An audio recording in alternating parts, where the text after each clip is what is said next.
This is not the story of some weepy, lovesick boy, who gets his feelings hurt. It's a story of a man God.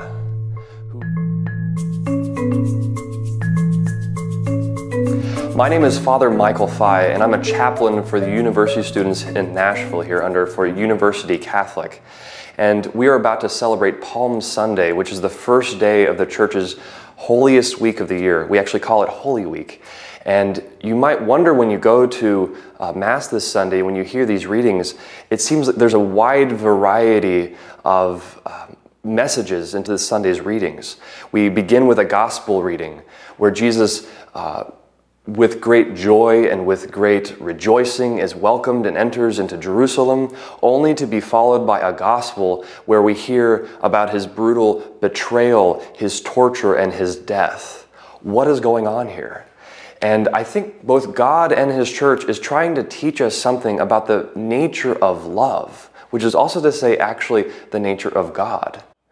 And I think maybe a way of approaching that, we can imagine a scene that maybe you've seen it live, maybe you've seen it on YouTube, or maybe you yourself have been a part of a marriage proposal where you have a couple that have grown in love and knowledge of each other over the course of maybe a few years.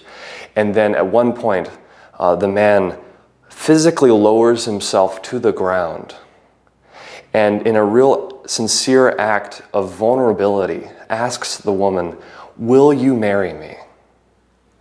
And if that woman says yes, they rightfully are happy, tears of joy and gratitude, whether on that day and certainly for many years later. Because why? Not just because of the yes, but because of what it means.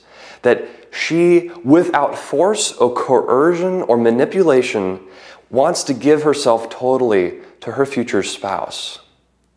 That's great reason to rejoice. And that is something God, that's how he wants to engage us. But there's also the alternative possibility, that the girl says no.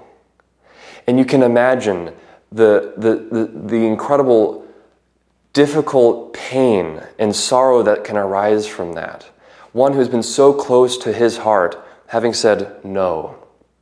And I think we see both of these in today's readings for Palm Sunday. We have Jesus coming to Jerusalem without force or coercion or like a worldly show of power, which would have been maybe expected for a new king and a Messiah to ride in on a horse that would represent maybe warfare and battle. But instead, he comes on a donkey, humble and low, representing the peace and really the open vulnerability he presents to his people. But then later on, as we know, Jesus, and as we will hear in the gospel, Jesus is betrayed, tortured, and killed. But this is not the story of some weepy, lovesick boy, who gets his feelings hurt. It's a story of a man God who loves faithfully his future spouse, his bride, the church. And so he persists even through the betrayal and the crucifixion until death. And even with that, he persists with strength and courage and fidelity. And it's because of that we can now talk about a kingdom of love and peace that persists even after death, and to which we are all called. We're all welcome to join him in, if we're willing to also be vulnerable to him, to join him in that passion and in that death, so that together for eternity, both us and Jesus know what it took to get there. The vulnerability and the love, the trust and the fidelity. That's really what God's plan of salvation is about. That's what his kingdom is about. And that's what this Palm Sunday and the whole Holy Week is about, is a story of God's love for us and our response to him. And so that's what we will be reflecting on for the rest of this week. A God who loves us so much, who's opened his heart to us.